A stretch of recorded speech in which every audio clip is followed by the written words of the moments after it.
Christian Horner has urged Formula One chiefs to make a decision quickly on the format of 2022 sprint races. Red Bull boss Christian Horner has sent a stern message to Formula One chiefs as he grows impatient over how sprint races will be played out in the upcoming 2022 season. The 2021 campaign saw sprint qualifying races trialed on 3 occasions at the British Grand Prix, the Italian Grand Prix and then finally at the Brazilian Grand Prix.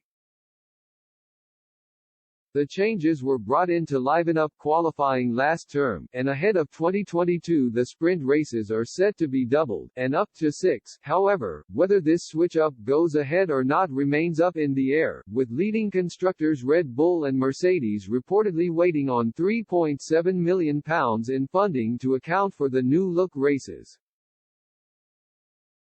Now, with just under 2 months to go before the new season kicks off, an impatient Horner has pushed racing chiefs to finally make a decision. He told WION News, "I'm very much a purist. I believe that qualifying and the race are the fundamental aspects of a Grand Prix. I think that the sprint races were interesting last year.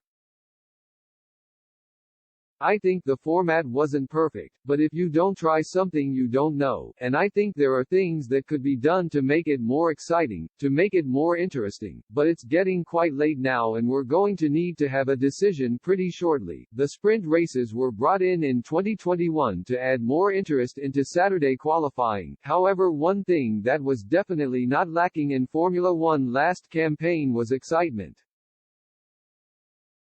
Lewis Hamilton and Max Verstappen played out arguably the most dramatic season in recent times, even down to the very last lap of the campaign, where the world title was decided. Horner himself was at the height of the drama, with his Red Bull team tussling it out with Toto Wolff's Mercedes setup both on and off the track. As a result, the team principal believes that the fierce competition that played out between the teams was a big plus for the sport. He commented, "I think sport is all about competition, and when you've got serial winners it becomes less attractive. So I think the fact that there was a big rivalry between the teams, Red Bull and Mercedes, between the two drivers, Verstappen and Hamilton, every Grand Prix there was very little to choose between the two of them. It was a fantastic year.